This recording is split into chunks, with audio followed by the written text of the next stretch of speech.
The EV that everybody loves to hate, and everyone is wrong.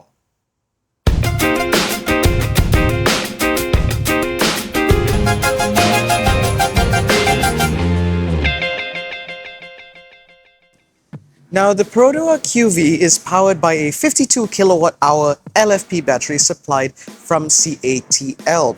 Now, this provides the car a maximum range of up to 440 kilometers on a single charge, which is significantly better than what you get from, say, Proton EMAS 5, and is on par with what you get from a Proton EMAS 7. Now, that battery pack powers a front-mounted electric motor which produces 204 PS and 285 Newton meters of torque, which rockets this car from 0 to 100 in just 7.5 seconds, making the Perodua QV the most powerful Perodua ever made. Now, in terms of charging, this car will accept up to 60 kilowatt DC, which means a 30 to 80% charge takes 30 minutes, whereas AC charging is at a paltry 6.6 kilowatts, which means that a dead to full charge will take about 10 hours.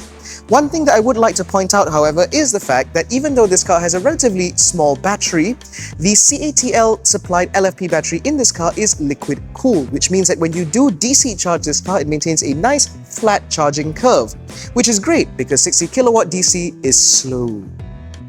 Now, the Perodua QV is built on a bespoke platform developed by Perodua in conjunction with top-level consultant Magna Steyr.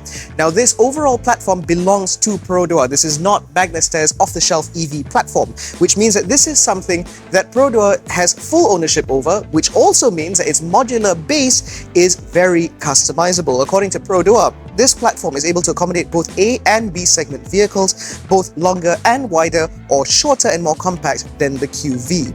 The other thing about the QV is that this car is not based on any other vehicle out there. Instead, Perodua had to develop this vehicle from the ground up as part of a government mandate that was first introduced back in 2023, where it said that Perodua had to produce its own EV by the end of 2025.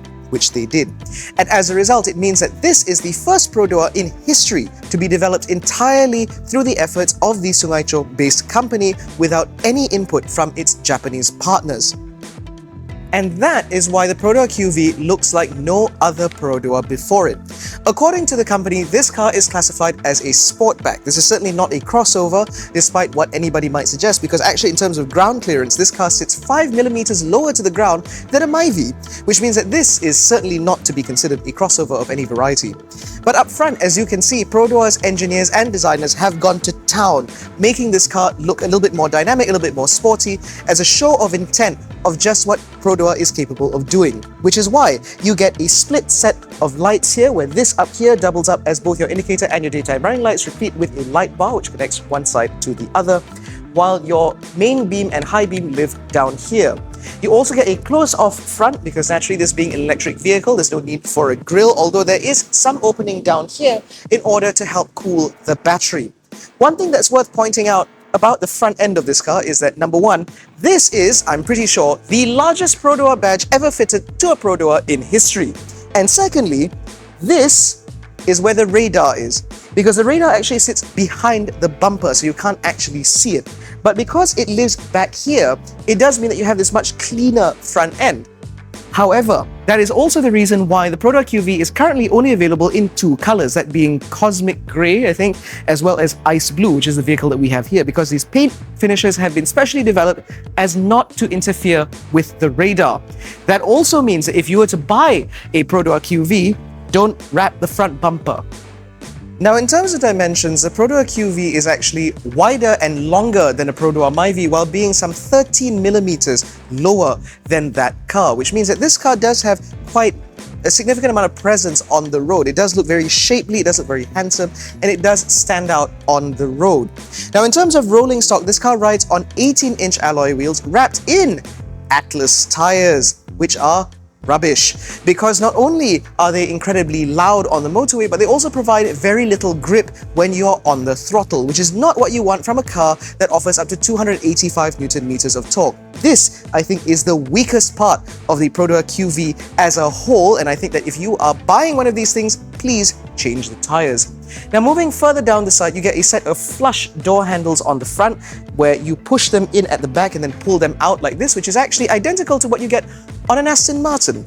And moving further down there, you actually get more of these sort of triangular patterns, just like what we've seen on the headlights, repeated down here on the side, as well as up here on the taillights themselves. This continuity of design, I think, really shows the fact that Perodua's designers have paid very close attention in order to make this entire vehicle look and feel very cohesive. Now, one thing that I'm not the biggest fan of are the back doors, because not only are they not particularly large, but also the handle is up here, which means that if you have small children, for example, it might be a bit of a challenge for them to be able to reach this. Secondly, because the door handle is mounted here, it does mean that there is a huge amount of black plastic here which actually impedes your ability to see out of the vehicle when you're sat in the back seat.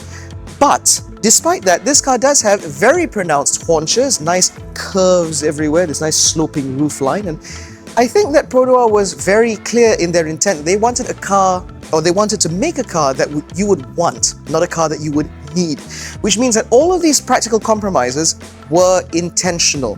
They didn't want this car to be as practical and as likable as a Myvi because it's their first EV and they don't want to be overwhelmed by the demand for this car, which means that they have intentionally designed this car to be a bit difficult to live with, because they know that the customers that they want are the sort of people who are not going to care about this sort of thing, I think. Now, that sportback design language is most obvious here at the rear, where as you can see there's a very gentle taper to this roofline as well as this very sharp rear end, which I think looks fabulous. You have full LED taillights here, replete with an LED light bar, which I think looks fabulous, and I do appreciate the fact this car has a sort of 3D effect to the taillights overall, which I think again makes this car look very distinctive. As we move further down, again you have more of that triangular pattern here, a design that we've seen again from the taillights, the rocker panels, etc. And you have more of this sort of contrast cladding here in order to reduce the visual mass of the rear end of this vehicle. Now, there are a couple of things about this car that I'd like to point out. Firstly, because of this gentle taper here, you don't get a rear windscreen wiper, which is fine because in my testing, this doesn't really get all that dirty. Secondly, that doesn't really matter because even if the rear windscreen gets dirty, your rear view is provided by this camera here, which provides a feed into the digital rear view mirror that lives inside the car, which means that the visibility out of this rear windscreen is not really that important. Now, accessing the tailgate is a little bit confusing, as I discovered earlier when my videographer couldn't figure out how to open the boot. Because what you have to do to get into this car is you don't wave your foot underneath, there's no button or whatever, you just push the logo the way you would on a Volkswagen. Now, opening the tailgate, you will find a pretty good amount of space back here. This is a little bit more space than what you get from a Perodua Myvi, but it is a little bit less than what you get from, say, a Proton EMAS 7, but still more than what you get from an EMAS 5. Now, more importantly, in terms of the overall space, I think that this is large enough for 4 people's worth of luggage for, say, a weekend away. Or in fact, if there are just 2 people, you can probably go away for a week with all your luggage back here. You have a light, you have a couple of hooks which are able to carry up to 3 kilograms each, and underneath the floor, because this floor is actually dual level, you can improve this car's overall vertical space should you so want to. But underneath the boot floor, even on its lower setting, there is still enough space for a tire repair kit, an emergency kit, as well as this car's emergency granny charger, which means that no matter what, your QV should be able to hold everything that you need within this boot space without having to stretch or make yourself or life too difficult at all. This is worth pointing out because there is no space underneath the front or underneath the bonnet, which means that all the space that you have, all the cargo capacity of this car lives back here, which is why I'm very glad that they've been quite smart in terms of overall packaging. Now, if you put the boot floor at its highest position, you do have a little bit of a load lip here, but it means that you do have a completely flat load bay when you fold the rear seats, which are folded 60-40. However, if you were to put it on its lowest setting, then obviously there will be a big ridge, and so you have to choose between maximum capacity or load lip or just whatever. The point is, this car is decently practical, as you'd expect with any Perodua, even though this car has a sportback and is very fast.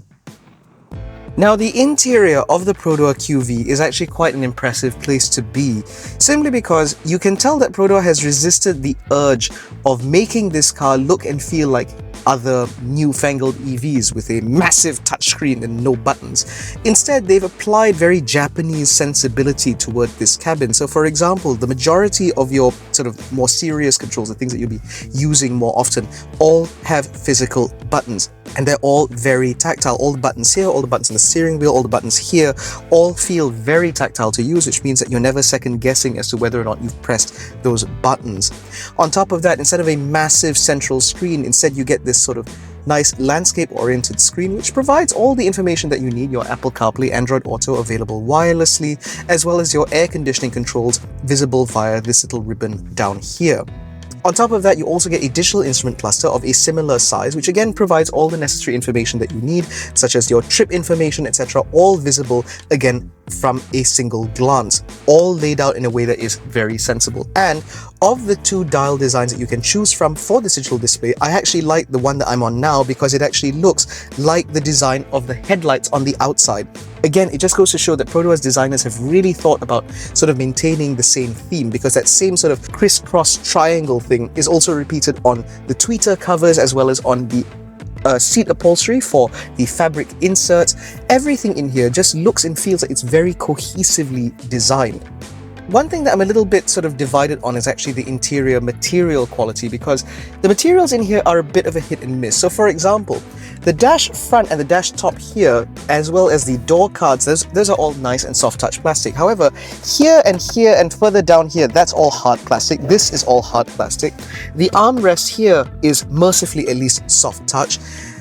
But then here, again, you're stuck with sort of a leather wrapping here, but then all of this is all hard touch plastic, which is not great. On top of that, some of the finishing in here is just not so great. So for example, I found that on certain seams, like in here, for example, it does feel like it's not quite as sanded down as I would like, which means that while you might be driving like this most of the time and everything up here feels all nice, but if you were to actually move your fingers around in here, you'll find that some of these surfaces are a little bit sharp. The same goes, for example, for this car's air conditioning vents, because while I understand that it's nice to have this singular silver line that goes from one door all the way to the other, unfortunately, if you're like me and you like everything to look a certain way, you can't have things looking nice while also maintaining some sort of functionality, because if you were to leave the air conditioning vents like this, yeah, that's blowing to sort of where my chest is, not my face, which means that you kind of want this to be pointed up all the time.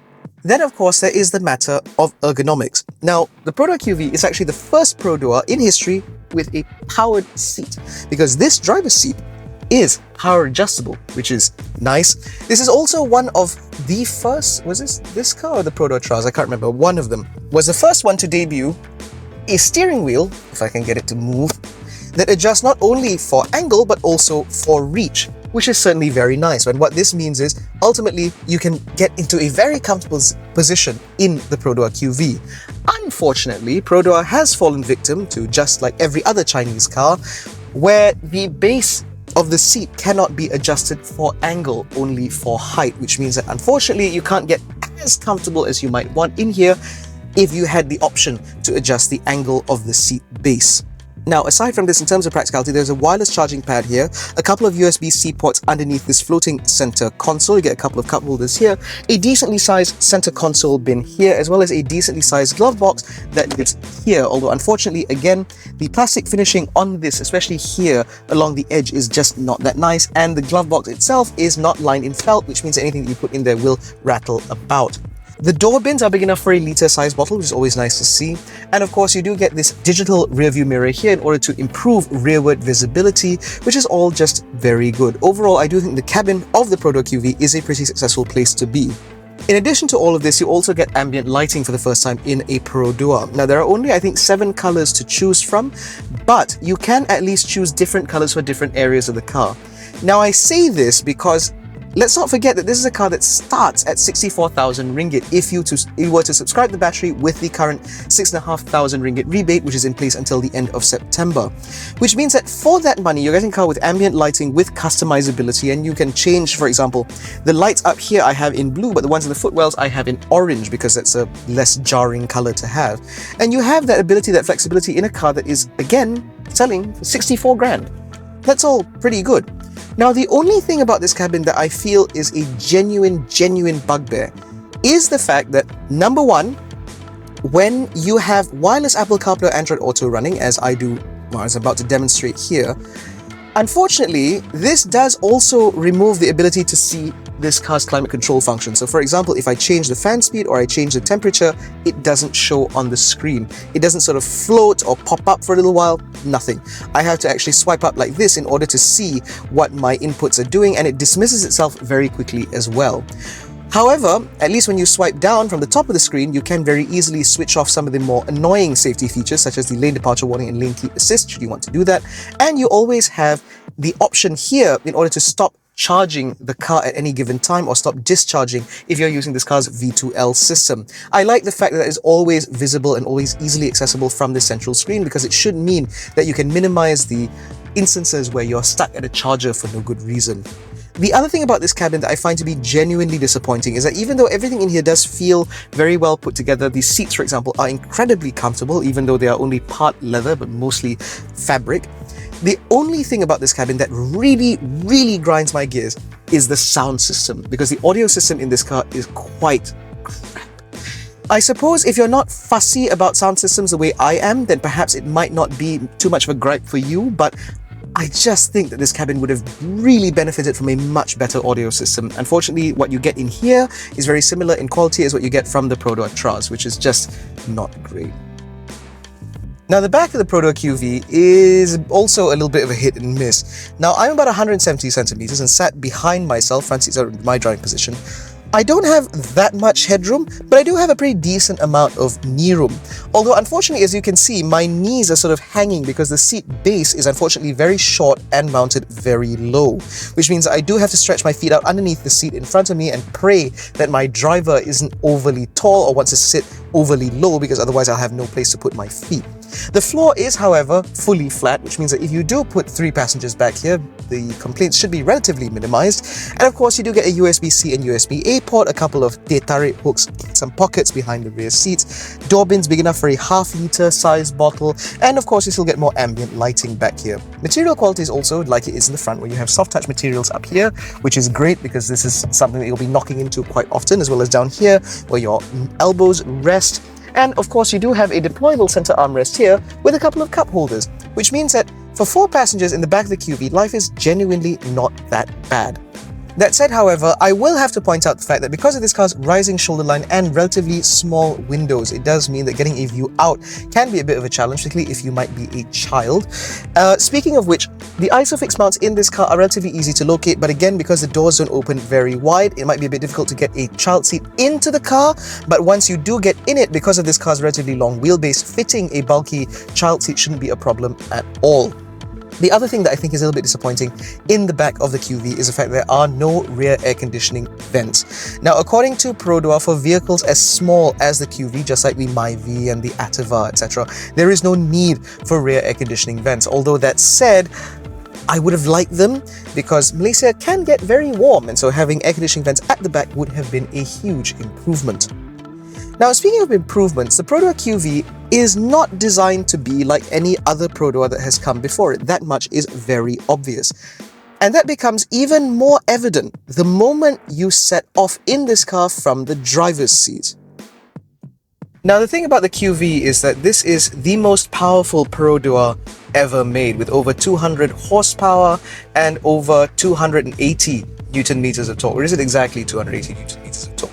And as a result, it does mean that this car's dynamics really need to be able to shape up in order to be able to handle the level of performance on offer from this car, because lopping a whole bunch of power at a car is one thing, but if the chassis dynamics are not really able to handle it, then it just creates a very wayward, very uninspiring, very confidence-detracting experience. Now, the platform that this car is built off of was co-developed with Austrian manufacturer and consultants Magna Steyr, although it is fully owned by Perodua. This is not a Magna Steyr platform. This is a Perodua platform that was designed and developed in conjunction with Magna Steyr. And the modularity of this platform means that it's not only able to accommodate a variety of different powertrains, but it's also able to accommodate a variety of different products. From A segment to B segment vehicles, for example, can be made with this singular platform. Now, one of the focuses of this platform was to ensure that there's a certain degree of torsional rigidity as well as a certain degree of chassis dynamics built in order to ensure that these cars feel pretty decent to drive. And I think that they've been able to reach that goal quite faithfully. Now, the Perodua QV drives like no other Perodua before it, in the sense that not only does this car not feel as softly sprung, you can tell that there's been a specific sort of balance between comfort and drivability that they've been going for with this car. But also, you can tell that driving dynamics was a clear focus for the engineers at Perodua when it came to developing the QV. Now, I say this because from the driver's seat, the accuracy of the steering wheel, for example, is unlike any other Perodua before it. There is zero dead spots, and it is incredibly easy to drive because where you turn the wheel, that's exactly how the car responds. There is no lag, no sort of buffer, nothing. It is incredibly accurate, which is great because, again, when you're driving a car with over 200 horsepower and 280 newton meters of torque, you need to be able to place the car on the road quite faithfully, and I think the QV manages to do just that. And then we come on to the matter of the ride. Now, Peroduas are generally made to be, or they err rather, on the side of comfort. In fact, if you were to compare, say, the Perodua Bezza and the Proton Saga, it's always been the Bezza that's been the more comfortable option between the two, whereas the Saga has always had slightly better driving dynamics. Now, the Perodua QV drives a certain alacrity and agility, no doubt as a result of a suspension tune that has sought to balance driving dynamics as well as comfort, rather than just focus on comfort altogether the way Perodua normally does. Now, the Perodua QV is about 1,500, 1,600 kilograms, which makes it about 500 to 600 kilograms heavier than a Perodua Myvi. But as far as EVs go, it's still on the light side, and you can tell that the relative lightness of this vehicle has paid dividends in terms of both the ride and handling department. Because this car is not dealing with a ridiculous amount of weight, it means that the suspension for this car doesn't have to be overly beefy, it doesn't have to be overly stiff in order to give this car some degree of body control. Instead, it's tuned and balanced the way basically any other car would be. And that really pays dividends from behind the wheel. Because not only is this car comfortable to sit in as a passenger, but it's also surprisingly engaging to drive. Because as I mentioned earlier, this car has a certain degree of agility. It changes direction very faithfully, and it does sort of keep up with driver demands quite well. But when you drive over rougher surfaces, like if you're driving through town over, pockmarked surfaces and stuff like that, at no point does the cabin feel uncomfortable. The suspension does its best to sort of reduce the amount of jarring effects into the cabin while not isolating you to the point where you don't really know what's going on underneath you, which I think is very, very well judged.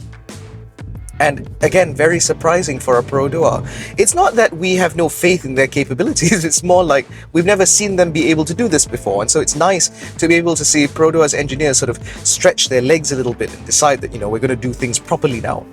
The other area where I feel that Perodua's engineers have been able to sort of do things properly and sort of express themselves a little bit better and go to the lengths that they've wanted to go to, where they've previously been hamstrung by their joint venture partners, is actually in terms of the active safety.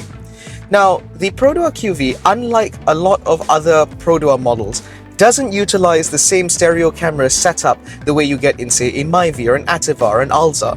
Instead, this car has a set of cameras, but it also has a radar hidden behind the bumper, which means that the ADAS systems in this car function significantly differently compared to other Perodua models. Now, I've said of Perodua ADAS in the past, especially things like the adaptive cruise control, that it is okay, but I wouldn't use it because the way it works is very janky and it doesn't really make you feel very confident in it, and so you don't really use the system very often. Whereas in the QV, because of the significant hardware differences in terms of being able to use a radar instead of just having a set of stereo cameras, plus Perodua's engineers and their capability, or their ability this time around rather, in order to go into greater depths in terms of customizing and sort of tuning this car's ADAS systems, means that the adaptive cruise control, especially in the QV, is very, very usable. It judges distance very well. It doesn't jump on the accelerator or slam on the brakes very suddenly. It doesn't get scared or surprised by sudden changes in situation. It just feels relatively well polished. There have been a couple of instances where it felt like the car took a little bit too long to catch a change in front of it, but I've had this car for about 7 days and that only happened twice. So in terms of the occurrence rate, that's still low enough for me to think that it's just maybe a weird occurrence rather than it being a systematic issue with the system.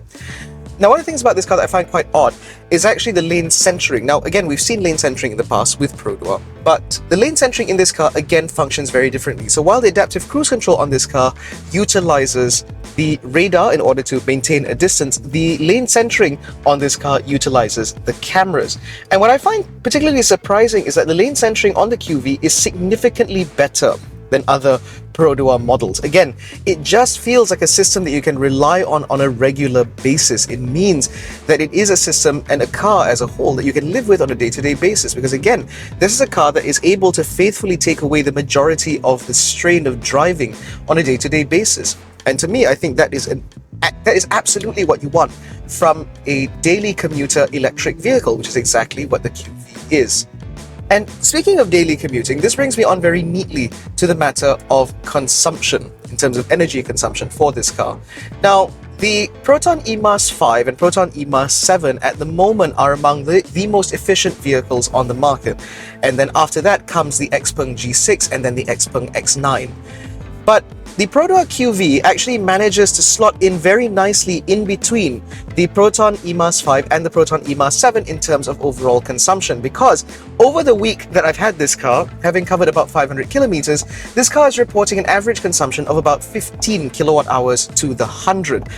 Now, on shorter distance journeys like the ones I'm on now, the car will report a number as low as 13, in fact even 12 and a half kilowatt hours to the 100, which means that in theory with this 50 kilowatt hour pack, it does mean that you're getting anywhere between sort of 380 to 400 kilometers on a single charge, which is all pretty good if you ask me. However, it is pretty clear to me at least that for the Perodua QV, like many other electric vehicles, this car falls short when it comes to high-speed driving.